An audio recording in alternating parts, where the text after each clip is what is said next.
वहां से पानी भर के लाना और स्वामी जी प्रभु जी की सेवा में उसे उपयोग में लाना।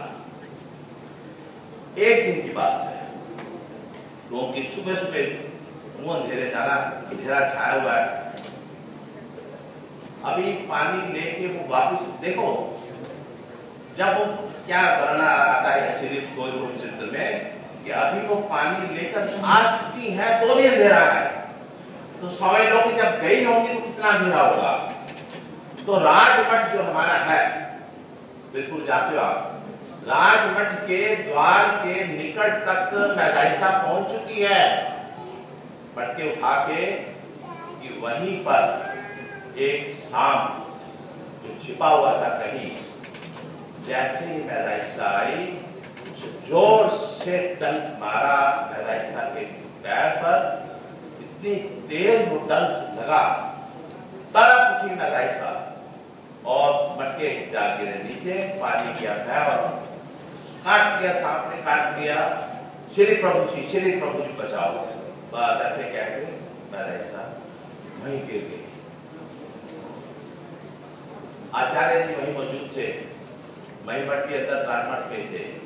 जैसे ही मैदाइसा का इस तरह से आवाज सुनी, श्री प्रभु जी बचाओ, सांप ने काट दिया, दौड़ते हुए बाहर आए, वो देखा मैदाइसा बेसुध हो रही है, एक जहरीला सांप काट के अभी निकल रहा था। समझ गए कि ये तो ऐसी घड़ी आ गई है कि उसके जीवन पे बन आई है। उसी समय श्री प्रभु जी की ओर दौड़ने के, प्रभु राया, आपकी शिष्या, आपकी सेविका मैदाइसा, उसको सांप ने काट खाया है, जल्दी से बचाइए, आपको पुकार रही है आपकी सेविका। श्री प्रभु जी तुरंत बाहर आए और मैदाइसा गिरी पड़ी है, बेहोशी की अवस्था में बेसुध हो रही है, और सांप का विष है कि ऊपर चढ़ता जा रहा है। लेकिन जैसे श्री प्रभु जी आए, उन्होंने मैदाइसा के सिर के ऊपर हाथ मारा, उठ, कुछ नहीं हुआ तेरे को, उठ। एक कृपा का हाथ श्री कर मैदाइसा के मस्तक पर ऐसे लगा, ऐसी कृपा छू गई मैदाइसा के मस्तक को कि दूसरे क्षण मैदाइसा की जो आंखें बंद हो रही थी, वो आंखें जो है ना खुलने लग गई। कहने का मतलब क्या है कि जब हम अपने आप को ईश्वर के प्रति लगन के साथ, इस सेवा के पीछे लगन है और इस सेवा के पीछे हमारे भाव की शुद्धता है, निष्कपटता। आज क्या है, जरा गहराई से देखिए, हम आज सेवा करते हैं, लेकिन उस सेवा के पीछे कई ऐसी बातें होती हैं, जैसे दिखावे की भावना, ओना की दितावे, मैं उससे ज्यादा देना है, उन्होंने कितना फिगर, मेरा वो तो ऊपर एक फिगर होना चाहिए, अर्थात दिखावे के कारण, प्रदर्शन के कारण, या देने के बाद मन के भीतर अहंकार भाव का उपजना कि देखो मैंने ये सेवा का कार्य किया, अर्थात दुनिया देखे कि इस सेवा के कार्य के पीछे मैंने क्या क्या किया है।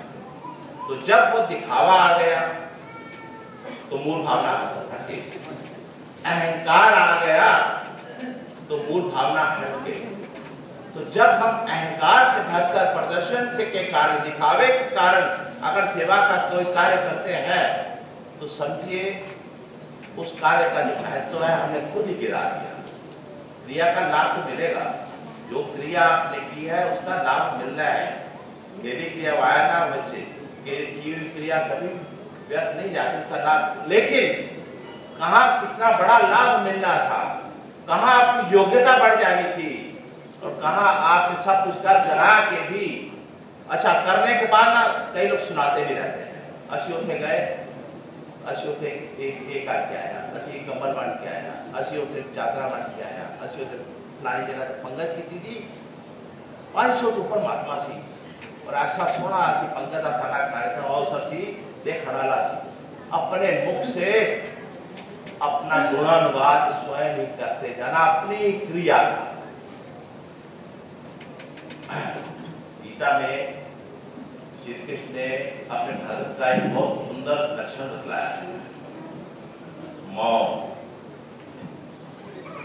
मौन रहना। अच्छा, हम ना उसी को ऊपर से मीनिंग ले लेते हैं। मौन रहने का मतलब है कि चुप रहना, ज्यादा नहीं बोलना। वो तो है ही है, वो तो है ही है, लेकिन क्या श्री कृष्ण का कहने का ये मतलब था कि मौन रहो? तो मौन रहता तो अर्जुन प्रश्न कैसे पूछता? तो मौन रहने का मतलब ये नहीं होता कि प्रश्न नहीं, मतलब कि मुंह से बोलना ही नहीं। मौन रहने का क्या मतलब कि जो भीतर रहने वाली बातें हैं उनका भीतर ही मनन करना।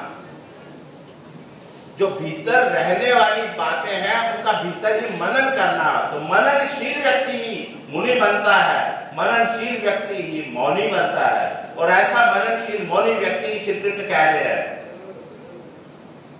जो अहंकार में आकर, अभिमान में आकर अपने अपने गुणों का बखान नहीं करता, बल्कि आपको सही बताऊं, जो असली भगत है ना, हम उसकी प्रशंसा करें ना कि आपने बड़ी सेवा की, आपने तो कमाल कर दिया, आपने तो आपकी वजह से कार्यक्रम हुआ है, तो वो शर्मिंदा हो। असली भगत इस बात की चर्चा किसी के लब पर आए वो चाहते ही नहीं। जो बात हो गई, जो बात घट गई वो समाप्त हो गई, क्रियाहीन हो जाती है अगर हम उसकी बार बार चर्चा करते हैं। कई पर लोग बाहर नहीं आते, बहुत चर्चा करते हैं, मैंने ये दान किया, मैंने वो दान किया, मैं उसे परिक्रमा करके आया, मैं उसे दे के आया। अरे कौन पूछ रहा है? पहली बात है, पूछ कौन रहा है? लेकिन आपको अपनी आत्मश्लाघा के एक क्रिया कीजिए, लोगों को पता ही ना लगे, मजा नहीं आया। तो सेवा भाव इस काम के लिए नहीं है कि आपको मजा आया कि नहीं आया, दुनिया को दिखा है कि नहीं दिखा। एक स्वामी जी के सन्निधान में एक तपस्वी थे लखूबाई साहब। देखो, स्वामी जी के संग बड़ा रही है, बड़े उसके प्रसंग आते हैं। अब भिक्षु तो सब सारे अकिंचन ही होते थे, उनके अपने पास तो पैसा होता नहीं था। पर लखूबाई का देखती थी कि स्वामी जी का भोजन बाहर से लोग आते हैं, करा के चले आते हैं, और हम साथ में रहते हैं। और आज तक हमने स्वामी जी का एक बार कोई भोजन क्रिया हमसे घड़ी नहीं की। तो लखूबाई साहब के मन में आया कि मैं स्वामी जी का एक बार तो भोजन कराई, जिंदगी का कोई भरोसा नहीं, एक बार सन्निधान में रहते हुए सन्निधान का कोई तो पुण्य कमा लूं। वो कहते हैं कि वो गए अपना स्वामी जी के प्रार्थना करने के लिए, महाराज मेरा भोजन स्वीकार कर दो, मैंने आपकी कभी भोजन क्रिया नहीं की, मेरी इच्छा है मुझ गरीब का भी भोजन आप स्वीकार करो। स्वामी जी बड़े प्रहसन की प्रवृत्ति में थे। कई बार स्वामी जी ना भक्तों के साथ थोड़ा बहुत हंसी, ताकि ये नहीं 24 घंटे उदास बैठ जाता है। तो स्वामी जी मजाक से उसको कहते हैं प्रहसन नहीं, उनकी प्रवृत्ति ऐसी थी ना। कहने लगे लखूबाई साहब, तू भोजन कराना चाहती है ना, बड़ी अच्छी बात है, हम तेरा भोजन स्वीकार कर लेंगे, पर तेरे को पता है ना हम कैसा भोजन करते हैं। तू देखती है कि महाजन लोग आते हैं गांव के, कैसा भोजन हमारा होता है, उसमें मांडे भी होने चाहिए, पूरियां भी होनी चाहिए, खीर भी होनी चाहिए, पदार्थ होने चाहिए, अच्छा भला भरपूर भोजन। ऐसा भोजन करेंगे। बोल चुप करके सुनती रही। फिर अभी स्वामी जी रुके नहीं। स्वामी जी भी तो स्वामी जी थे, गुरु थे। कहने लगे तो एक बात और सुन लेना भाई साहब, हम सिर्फ भोजन ही करते, हम भोजन के साथ वस्त्र भी लेते हैं। अब पहले ही लखू भाई साहब घबराई थी, उसने तो सोचा था सादा भोजन पे दही भात खिला दूंगी, किसी तरह भाई एक इच्छा पूरी हो जाएगी। यहाँ तो स्वामी जी कह रहे हैं मेरा तो जैसे राजभोज होना चाहिए, जैसे गांव के अमीर महाजन कराते हैं। और दूसरा, हम साथ में वस्त्र भी लेते हैं। चुप, मुंह नीचे करके सुनती रही। लखू भाई साहब बात पूरी सुन ले। वस्त्र हम वो लेंगे जो हम पहने भी, ये नहीं कि कई बार लोग हमको कपड़ा ऐसे दे जाते जो उन्हें पहनने नहीं होते, रख देते हैं फिर आगे किसी को दे देते। नहीं, जो वस्त्र हम पहनेगी, अर्थात बढ़िया किस्म के वस्त्र चाहिए जो हम पहने, इस्तेमाल भी करें। लख भाई साहब तो दंडोत डालने आई थी, दंडोत तो डाली जाती, डाल के अब आ गई जरा सोचों में पड़ गई कि मेरे जेबे में तो टूटी कौड़ी नहीं, सोचा था कुछ किसी तरह करूं कि भोजन। यहाँ स्वामी जी ने भोजन की भी और वस्त्र की, आपको स्वयं कह रहे हैं। तो उनका चेला, कई बार आता है ना गुरु के चेले पीछे पीछे आ जाते हैं। कभी किसी आश्रम में जाओ ना, भाई दंडोत भोजन करके आओ, तो पीछे पीछे ना उनका खास चेला आपके पास आ जाता है, तो भोजन कराना की विचार है, मतलब बजट दसवा, मतलब बढ़िया होना चाहिए। वस्त्र केड़े में सुनाना मतलब है कि खुद ही आपने सोचा कि इतने में काम हो जाएगा, वो उसको 4 गुना कर देते हैं। आज तो खा लेते हैं, इसलिए क्रिया करने का मन ही नहीं रहता। आपकी कुंडली का अगर तो कहने का मतलब क्या, कहने का मतलब ये कि अब लखू भाई साहब के ऊपर ये बात आ गई। अब औसा से जाके वो पूछती है, लखू भाई साहब औसा से जाके कहते हैं कि मैंने स्वामी जी को दंडवत डाली है, अब मेरे पास व्यवस्था तो है। तो औसा उसकी सहायता करती है, कहती है कि जो भूमि तेरी गांव में है, वो गांव में भूमि जो है ना, वो गिरवी दे क्या बेच क्या, जैसे भी है पैसा एकत्र करके ले आ। वो अब लखू भाई साहब गई और जाके गांव में भूमि को बेचा। अभी भी पैसे कम थे, तो 2 आंसू की भूमि थी, अभी भी आधा आंसू कम था।